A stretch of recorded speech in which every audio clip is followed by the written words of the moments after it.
Welcome all of you sirens to the stabilizer to this special edition of Hangar Talk, Aviation First. Our guest for this episode is our very own faculty chair at the Western Michigan University College of Aviation, Jason DeGeorge. Okay, well, we are here with the man, the myth, the legend, Jason DeGeorge. I don't know about that, but Well, I am very happy to be talking with you. So kind of start off with, why don't you just share a little bit about your background? sure. So I grew up in Minnesota, a small rural city, about a town of about 1,100, 1,200 people. Grew up really independent, like most folks our age. Out in the morning and back when the street lights came on. Went to elementary school, middle school, high school in the same town. Hunting, fishing was kind of, in all sports, kind of what I did in school. That was all we had. So that's kind of how I grew up. Decided I wanted to go to college, and had some good counselors in high school that kind of pointed me in the right direction. And the military ROTC aspect of things came pretty early.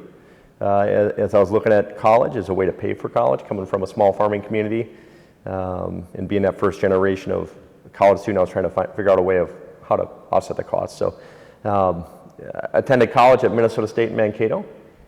Came in as started off as a pre-med and then quickly switched to criminal justice, and double majored in political science and criminal justice. Did 4 years there.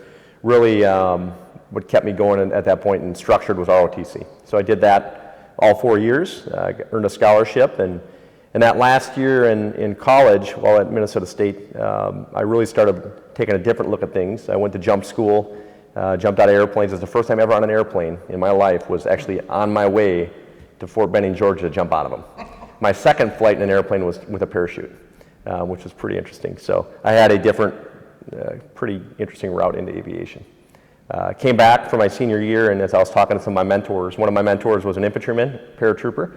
And that's all I wanted to do for my freshman year, was to be an infantry paratrooper. And one of my other mentors was a helicopter pilot. And they convinced me that infantry is only fun for a year or two, and then your legs get sore, your back gets sore. So they convinced me to try aviation, which wasn't a real hard sell. At the same time, there was a book that came out called Black Hawk Down. I read that book, and that kind of had me hooked at that point. I'm like, oh, I can do cool stuff and be a pilot. So at that point, I was hooked on aviation, and went from there to flight school in Fort Rucker, Alabama. Spent 18 months there, learning how to fly helicopters and all about weather and safety, and being an Army officer. And that was kind of the kickstart of my career. Went in the Army. In the Army, I spent 20 years, from a small team leader and platoon leader flying Black Hawks, anywhere from support in the United States to Iraq and Afghanistan, to presidential support for President Bush, both overseas and at his ranch in Crawford, Texas. Supported him there. President Obama, overseas in the United States and in South America. And of course, normal missions, as we talked about overseas. Some humanitarian support missions, some other training missions all over the world. It was a great experience.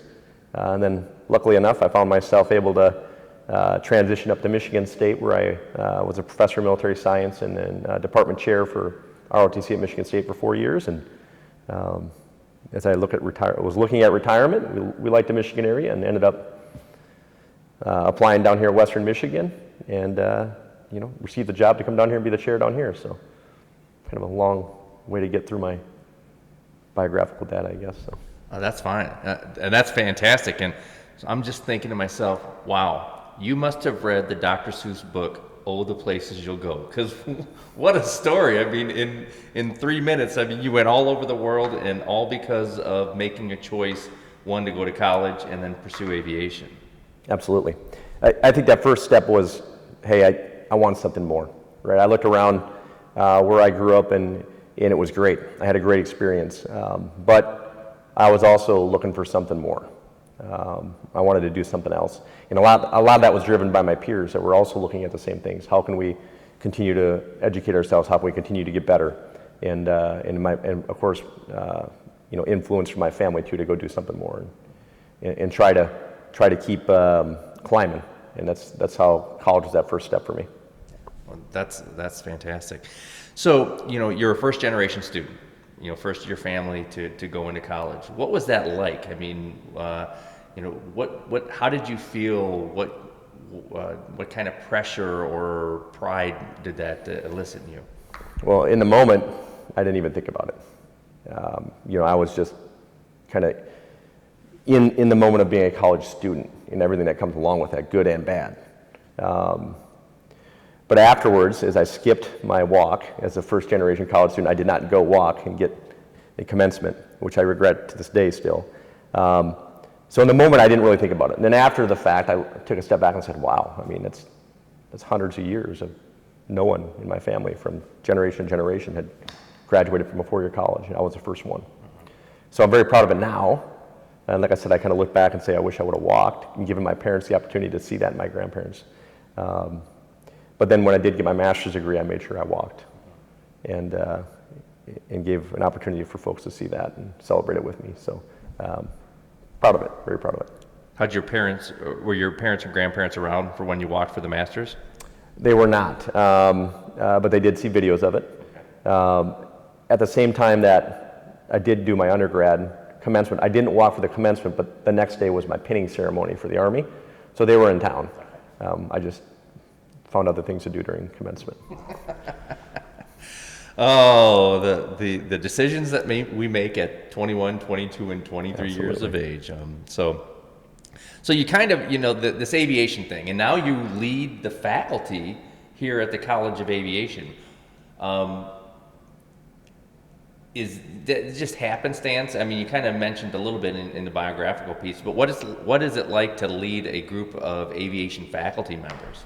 I tell you, I'm really lucky. So you talk about when you're going to talk another question you're going to ask here in a minute. It's like one of my greatest accomplishments. Try to start to take your thunder, but I think really it's the transition I made from the military in teaching at Michigan State down to Western Michigan, and I say that because I was really looking for culture. There was three things I was looking at: nonprofits, continuing to teach at the university or college level, and then healthcare. And when this opportunity popped up, it was a colleague from Michigan State that sent me the opportunity. I thought about why Western Michigan, why the College of Aviation. I thought about aviation professionals in general, separate and different from normal academic faculty, because they've done things in industry, they've done the flying piece of it, and I know those folks because I spent 20 years around them. So I was really excited for it, and I haven't been disappointed. The faculty that are in the Aviation College of Aviation, the staff that are in the College of Aviation, the students in the College of Aviation, they're that next tier up. I really believe that, because they're required to balance so many different things, not just being an academic student, but being a student in the aircraft, or being a student in the lab, or being a student learning about doing internships, because it helps them be better. So I have not been disappointed. It's been great. Everybody's been super supportive, super professional, and I've been really impressed. Other thing I got to ask is that have the Skydive Broncos, hint, hint, have they approached you about jumping on an airplane with them? They have not approached me to jump. I have met with their leader, but I have not actually been approached about jumping out. I don't know if I'm ready for that or not, I mean, to be honest with you. So, well, hey, Skydive Broncos, ripe for the pickings right here. He's already done it once. Well over 20 times. But here's the problem. Every single time I jumped, I was asking myself, why the hell am I doing this? So I don't know if I would get up, last time I jumped, I think was in a Chinook over a cotton field in Georgia. And I was walking out and I'm looking at myself, I was probably about 1,000 feet off the ground, and I just looked around like, why am I doing this? I'm 40 years old. Why am I jumping out of an airplane? Or a helicopter? So. Spoken like a true pilot. Any Yes. true pilot, Absolutely. why jump out of a perfectly good airplane? Correct. So, again, kind of focusing on the first generation aspect of this, what was some of your biggest hurdles that and you kind of alluded to it a little bit, and why you joined the ROTC, the finances and things like that, but were there other hurdles that you encountered? Absolutely. Staying focused. Like I said, ROTC kind of kept me structured, but for me it was staying focused, having a purpose, and I switched majors. I added on a double major because I'm one of those people that has to consistently be busy, because if I don't, I find idleness, and I will find something to do in that idleness, and it's not good. So that's kind of been the pattern of my life, is to stay busy. So that was my biggest challenge, is how do I keep my mind busy and keep myself busy enough so I can be successful, because there's a tipping point for me. If I'm not busy enough, I'll find other things to do, and they're not always helpful. So I think that was my biggest challenge, is to stay focused and stay busy so that I could be successful. Excellent. And then you also mentioned one of your proudest moments is jumping into the faculty chair position. Any other things that you're very proud of over this journey? Yeah, I think continuing my education. Getting my master's degree.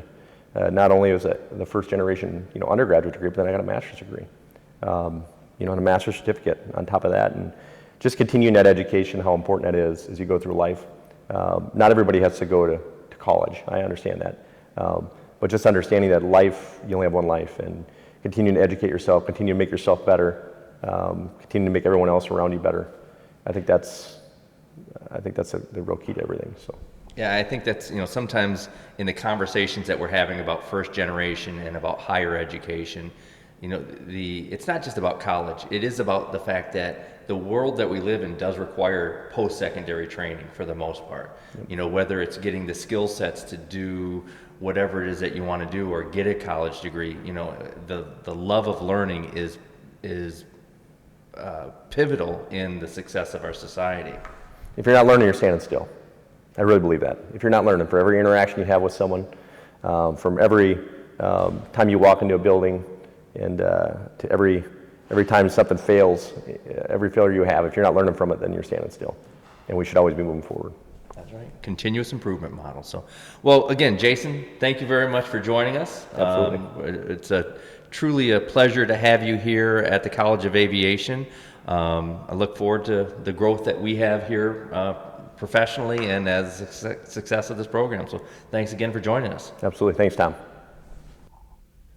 So I'd like to thank all of you for joining us as we spent a little bit of time on this journey with Jason and learning a little bit more about what he has done and his first generation journey and as his professional career in aviation. Again, thank you very much for joining us. Thank you very much to Jason. So until then, as Captain Kirk said in Star Trek VI, which is actually a Peter Pan reference, second star on the right and straight on until morning.